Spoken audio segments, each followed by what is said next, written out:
মৰমৰ ছাত্ৰ-ছাত্ৰী সকল ইতিমধ্যে আমাৰ হায়াৰ সেকেন্ডাৰী পাছ কৰা কোন সকল ছাত্ৰ-ছাত্ৰীয়ে স্কুটি পাব সেই বিষয়ে আমি আজি আলোচনা কৰিম আমাৰ যেটো doctor Banikanta Kakati merit award যেটো আমাৰ হায়াৰ সেকেন্ডাৰী পাছ ছাত্ৰ-ছাত্ৰীক প্ৰজ্ঞান ভাৰতী আন্ডাৰত যি স্কুটি প্ৰদান কৰা হয় সেই স্কুটি কিছুমান নিয়মৰ হালহলনি হৈছে প্ৰথম কথা হ'ল আমাৰ যোৱা বছৰৰ পৰা লৰা ছোৱালীক সমানে স্কুটি যদিও দিছিলে তাত আমাৰ চৰ্ত আছিল যে লৰা সমূহক 75% পাব লাগিব আৰু ছোৱালীয়ে 60% পাব লাগিব যেহেতু আমি স্কুটি প্ৰদান প্ৰথম অৱস্থাৰ পৰা ছাত্ৰীকহে কৰা হৈছিল যোৱা বৰ্ষত যি আমাৰ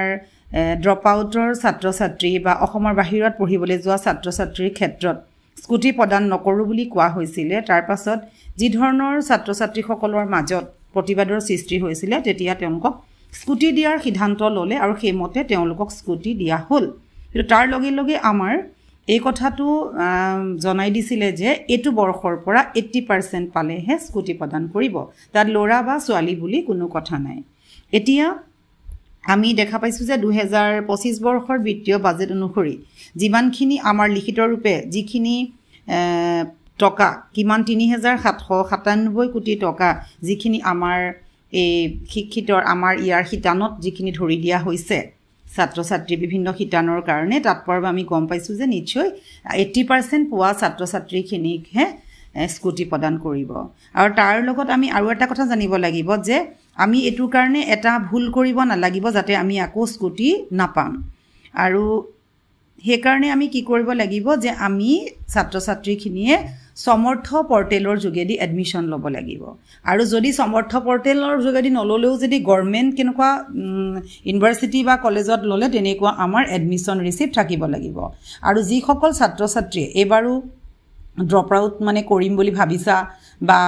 তেওঁলোকেও যদি ইয়াত এডমিশন লৈ থোৱা সমৰ্থ পৰ্টেলৰ যোগেদি তোমালোকে স্কুটিখন নিশ্চয় পাবা তোমালোকৰ সেই ৰিসিপ্টখনে কামত আহিব তোমালোকে পিছলৈ ক্লাছ নকৰা বা যি কৰা কিন্তু তোমালোকে যদি কলেজত এডমিশন লোৱা আৰু যোৱা তেতিয়া হলে তোমালোকে স্কুটিখন পাবা আৰু এটো তোমালোকে লবই লাগিব নহবা তোমালোকে স্কুটি নাপাবা আৰু আনহাতে যিখিনি ছাত্ৰ-ছাত্ৰী 80% কম পালে বা হয়তো 79% নাইনো পোৱা ছাত্ৰ-ছাত্ৰী আছে সেই সকলৰ কাৰণে বেয়া লাগিছে কিন্তু হেতু কোনো কথা নহয় এবোৰ এক প্ৰকাৰ ভাগ্যৰো খেল গতিকে সেইখিনি ছাত্ৰ-ছাত্ৰীও সেইখিনি ছাত্ৰীয়ে তোমালোকে নিযুত মইনা আঁচনি পাবা আৰু তোমালোকক মই তাৰ কাৰণেও তোমালোকে কিন্তু সমৰ্থ পৰ্টেলতে তোমালোকে এডমিশন কৰিব লাগিব প্ৰাইভেট হলে তোমালোকে কিন্তু এই চৰকাৰৰ সুবিধাবোৰ নাপাবা আৰু বাকি ছাত্ৰ-ছাত্ৰীখিনিৰ কাৰণেও অবিচি স্কলাৰশ্বিপ আছে